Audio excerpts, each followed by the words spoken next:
officiating an event. I saw people talking about this, and one of the things was that the judges were right next to the fans. Like, fans were actually taking selfies with the judges. And I think this was happening in between rounds. KSI recently said after Kenny and Temper fought, he thought that Kenny had won or that it was close. But he said he was able to look at the judges' scorecard. But, and then I looked at the judges' and I was like, oh, he's won. And he's won. Right, so he saw something. Just the fact that he was that close. Right? So if he actually saw the judges' scorecard, like how close was it? I say this because the event was insane. Not just the fight itself, but prior to the event, I guess going into the arena, it was very difficult to get in.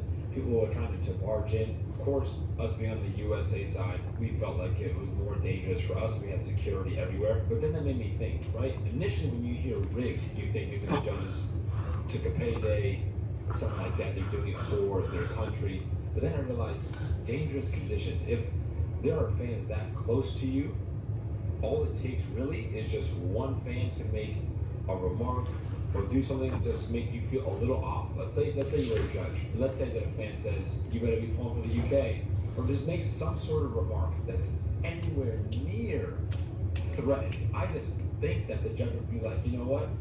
I'm just going to put 4-1 for Kenny and call it a day because I want to go home. I didn't think of it that much. That it's not so much that was the fight rigged or were they pulling for the UK and then being against USA. More so, were they actually afraid? These guys are judges. They're just regular people. And they got to do a job. You know, all these fans, it's too high. Kenny comes in, the crowd's going crazy. If I give Temper this decision, what's going to happen to me? And just reading that really made me empathize with the judges and thinking, you know what, man, if I was a judge and I felt like this is going to get crazy, and I feel like the security that I have around me isn't going to work. I just heard and saw that after the Deji fight, the judges, when they turned in their scorecard, the security escorted them out of the building. And it was actually Alex Wasabi who said on a podcast, he said that's when he realized he won, because they found out that the judges were escorted by security immediately after turning in their scorecard. I knew that I won before I won, and there's a reason. It's because I went to my corner, and I was like, and they're like, when the judges gave their scorecards, the security escorted them out. So I'm pretty sure they won. And I was like, oh, because they would have attacked. Yeah, and I was like, oh.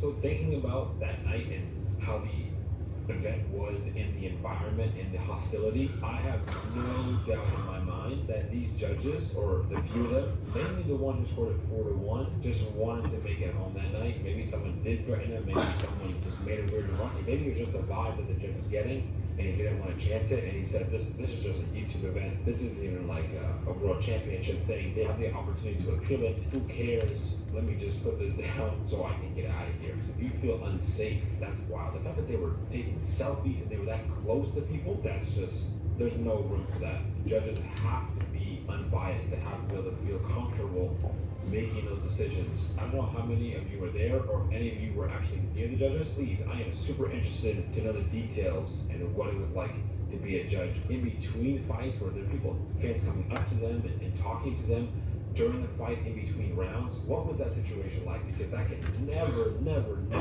happen again. As a warm-up fight, just to get rid of the cobwebs, I fight Alex Wasabi. Okay, let me just go and come on. I don't want to say I told you so, but I told you so. A big part of me is not surprised, because JJ's is one of those dudes that would be willing to lose the weight just for the sake of being Alex Wasabi. That's how important it is to him. That's how competitive he is. It's like when 50 Cent lost all that weight for a movie role. He literally said that he wouldn't charge anyone for the event, that he just needs a tune-up fight. He's clearly got his sights set. He wants to get back into boxing. I personally thought that he was just going to run up to the sensei and continue with music, but he literally said if he loses to Alex Wasabi, he'll quit music and boxing. If I lose Alex Wasabi, then I will never do music in another box in my life. I think with KSI being at the event, I think it really helped him up. Alex wants his fight.